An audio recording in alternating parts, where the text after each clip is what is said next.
guys, welcome back to my channel. In today's video I'm going to talk to you guys in regards to early pregnancy symptoms that I felt before I found out that I was pregnant. Go ahead and subscribe and turn on that post notification bell so you can get notified every single time I post a new video. Just a disclaimer before anything, everybody is different, everybody feels different. A lot that your body goes through. So some symptoms could be the same as when you are about to get menstrual cycle, and some are that you are pregnant. The most common that us women do feel, either if you're trying to conceive or you want to know if you are pregnant, there's a couple that I'm going to go ahead and let you guys know. Most common 2-week pregnancy or non-pregnancy symptoms could be breast tenderness. That's one. Bloating, food craving, increased nipple sensitivity, headaches, nausea, cramping, acne, and muscle aches. Some do experience this before their menstrual cycle, some don't. That's why we need to be in tune with our body as women. We need to know if we usually get these symptoms around those 2-week wait, or if you usually don't get headaches and you start getting headaches out of nowhere. That could be a sign. If your breasts don't get too tender, if you don't experience any bloating, if you don't experience any acne, that could be a red flag that you might be pregnant. Again, I am no doctor, I am no OBGYN. Everybody's different, everybody's body's different, every woman is different. So for me, every month I do get breast tenderness, bloating.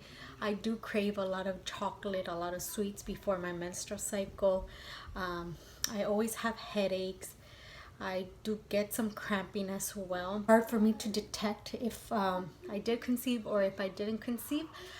But for me, myself, I like to write things down. So I have either my journal or I write it down on one of my apps.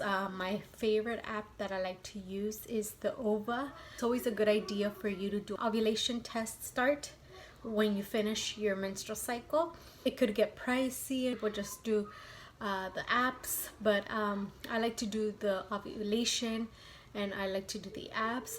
Also, you could also do the basal body temperature. You could do it with the regular thermometer, but the ones for the body basal temperature usually give you like a 97.02, 97.08. So those are more accurate, and you want to do that first thing in the morning. You want to put like your alarm 6:30 in the morning before, if you get up like at 6:45, and then just take your body temperature and then just jot it down in a journal or in your phone. That's fine. I'm gonna talk to you guys in regards to what I felt 2 weeks before I knew that I was pregnant. Started trying for baby number 2 back in April when my son did turn 2. First month it didn't happen. Second month in May, we did conceive. So I got my cycle on May 12th. I get my cycle every 32 days. May 12th was the first day of my first menstrual cycle for that month. I usually ovulate around day 19.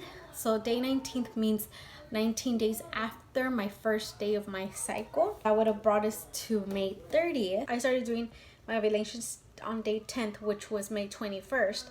Up to May 21st, up to day 30th, I had low ovulations. So it wasn't for sure that if I might have ovulated, or I know that there was 2 days from May 21st to May 30th that I did not take my ovulation test, which was cycle day 17th and cycle day 18, which those were 28th, 29th.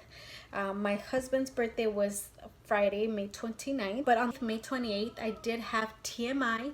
I did have watery cervical mucus, and then 29th as well, and then 30th, I had a white cervical mucus.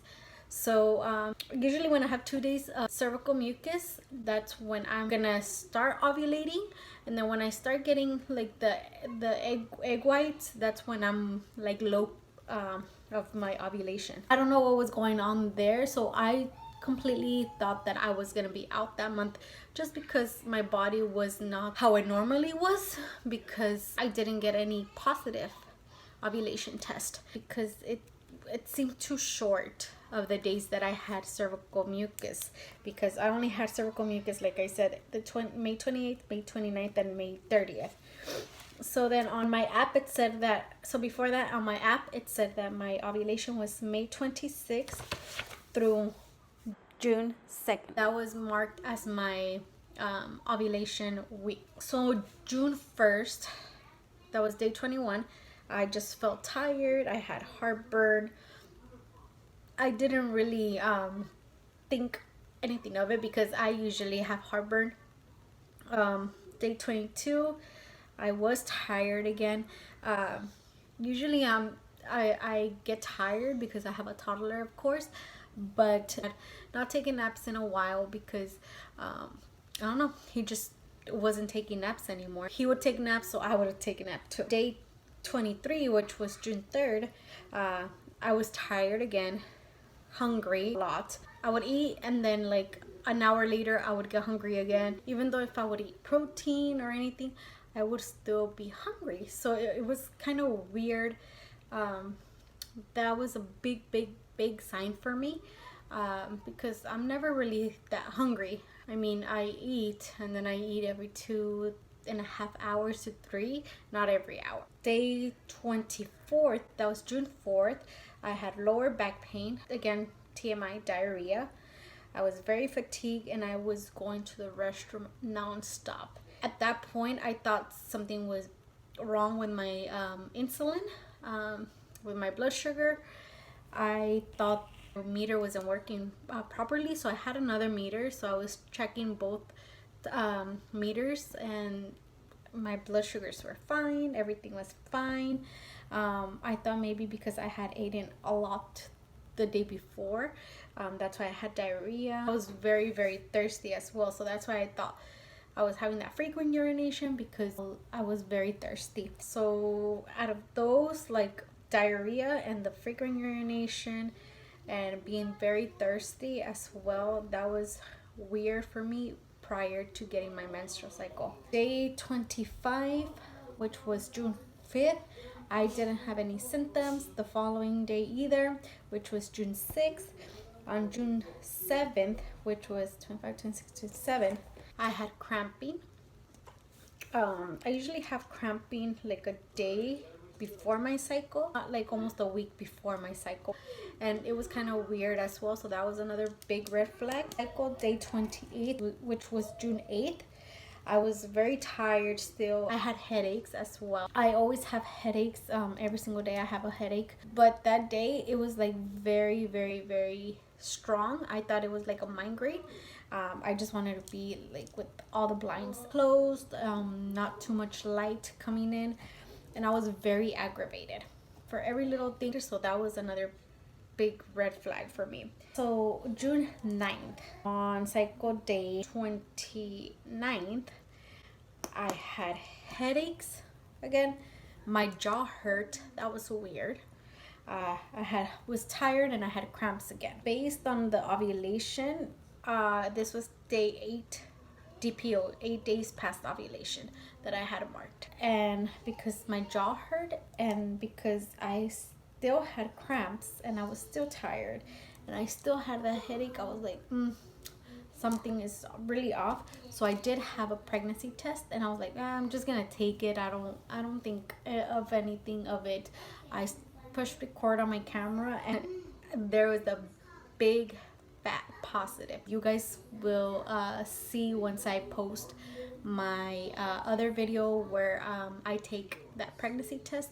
You guys will see how dark that line is. The following day after I got my BFP, I started getting nausea and then I had cramping. I had food craving a lot. I had headaches.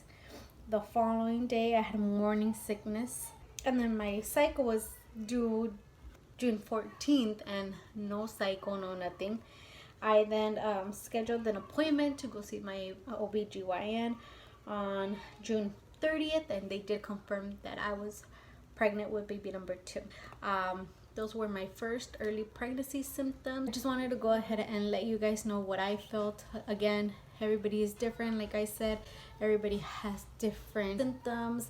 No one is the same, so some could have the same symptoms as I did. Some maybe they don't. Some don't have, like how some women say that they get spotting right before they find out they're pregnant. I don't get spotting. I never got spotting with Renzi. I never got spotting with this pregnancy as well, so that's something different with me. Some say they get acne. I didn't get acne, so just make sure you guys jot it down if you guys are trying to conceive. Also comment down below any symptoms that you guys might have had as well. So those were my symptoms that I felt with baby number 2. So yeah, hope you guys enjoyed this video, and until next time, bye.